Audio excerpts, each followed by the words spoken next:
সেদিন ক্লাসের সব থেকে সুন্দরী মেয়েটি দাঁড়িয়ে কাঁদতে কাঁদতে বলেছিল, আমি নাকি তার বুকে হাত দিয়েছিলাম, আমি নাকি তাকে নষ্ট করতে চেয়েছিলাম। সেদিন সবাই আমার দিকে ঘৃণা নিয়ে তাকিয়েছিল। ক্লাসে প্রায় 80 জন ছাত্রছাত্রী, সবাই আমাকে খারাপ ভেবেছিল। সবাই মেয়েটির কান্না ভেজা কণ্ঠ বিশ্বাস করেছিল। আমার সব থেকে কাছের বন্ধুটাও আমার থেকে দূরে সরে গেছিল।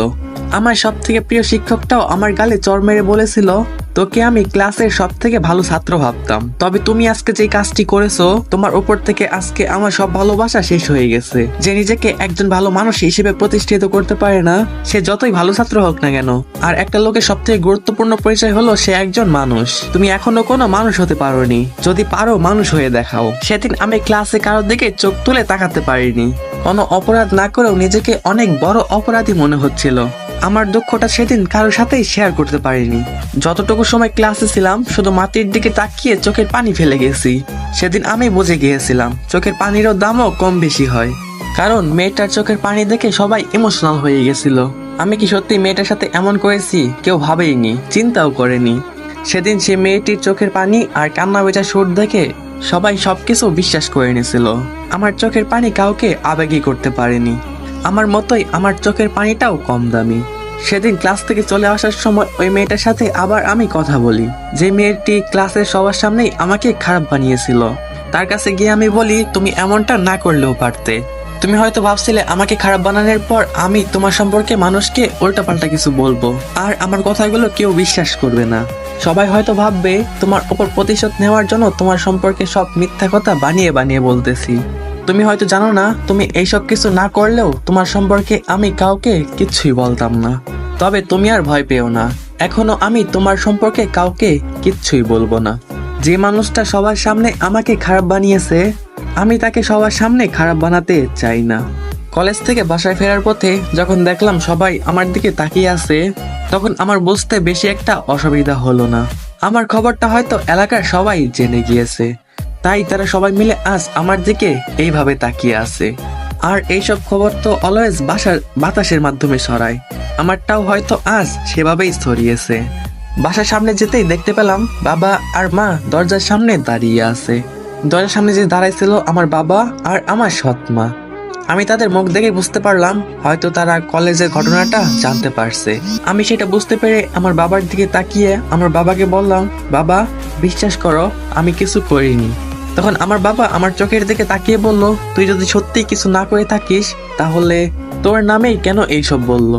তোর ক্লাসে তো আরো অনেক ছেলে ছিল, কই তাদেরকে নিয়ে তো কিছু বলেনি? তোর সম্পর্কে এইসব কেন বললো? হয়তো তুই এরকম কিছু করেছিস তাই তোর সম্পর্কে এরকম কিছু বলছে। একটা মেয়ে কখনো তার মান সম্মান নিয়ে মিথ্যে কথা বলবে না। মিথ্যে কথা তো তুই বলছিস আমাদের সাথে। আমার সৎমা যখন আমাকে এসব কথা বললো তখন আমি চুপচাপ দাঁড়িয়েছিলাম, শুধু মাটির দিকে তাকিয়ে চোখের পানি অঝরে ফেলতেছিলাম। আমি কি বলবো কিছুই বুঝতেছিলাম না। হঠাৎ করে মা বাবাকে যেসব কথা বললো, এইসব কথা শোনার জন্য আমি মোটেই প্রস্তুত ছিলাম না। মা বাবাকে বললো, তোমার এই ধর্ষক ছেলেকে আমাদের বাসায় রাখতে পারবা না। যদি তোমার এই ধর্ষক ছেলে বাসায় থাকে তাহলে আমি বাসায় থাকবো না, আর আমি থাকলে কোনোভাবেই এই বাসায় ও থাকবে না। আমার একটা মেয়েও আছে, আমি আর আমার মেয়ে অর্থ আপন কেউ না। সুযোগ পেলে কি না কি করে বসবে। তুমি ওকে এক্ষুনি বের করে দাও এই বাসা থেকে। আমার সৎমা যখন আমার বাবাকে এইসব কথা বলতেছিল, আমার চোখ দিয়ে শুধু অঝরে পানি পড়তেছিল, আর আমি তাকিয়েছিলাম মাটির দিকে। আমি একসময় ভাবতাম আমার সৎমা হলেও কি হয়েছে, আমাকে একদিন ঠিকই তার আপন করে নেবে। আজ নিজেকে সব থেকে বড় অপবিত্র মনে হচ্ছে। লজ্জা আর অপমানে আমি আর একটা মুহূর্ত সেখানে দাঁড়িয়ে থাকতে পারিনি।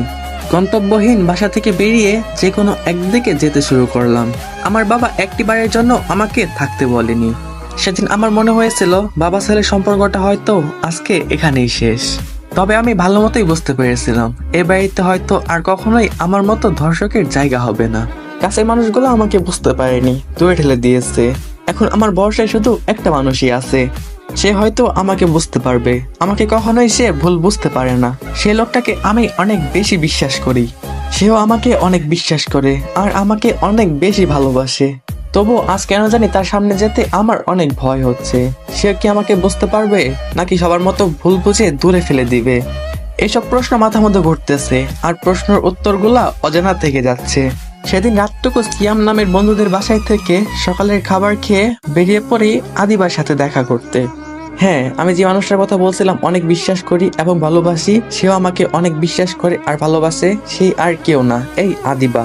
কিন্তু আদিবার সাথে দেখা করতে গিয়ে আমি যা দেখলাম তা দেখার জন্য একদমই প্রস্তুত ছিলাম না। নিজের চোখকে বিশ্বাস করতে পারতেছিলাম না, কারণ সেদিন সে একা আসেনি, তার সাথে সেদিন একটা মেয়েও আসছিল। তার সাথে যে মেয়েটা আসছে সেই মেয়েটা আর কেউ না, এই মেয়েটা সেই মেয়েটা যে মেয়েটা সেদিন আমাকে কলেজে সবার সামনে ধর্ষক বানিয়েছিল। হ্যাঁ, এই মেয়েটাই সেই মেয়েটা যে মেয়েটার কারণে আজকে আমি ঘর ছাড়া। তবে আমি এটা কোনোভাবেই বুঝতে পারতেছিলাম না ওই মেয়েটা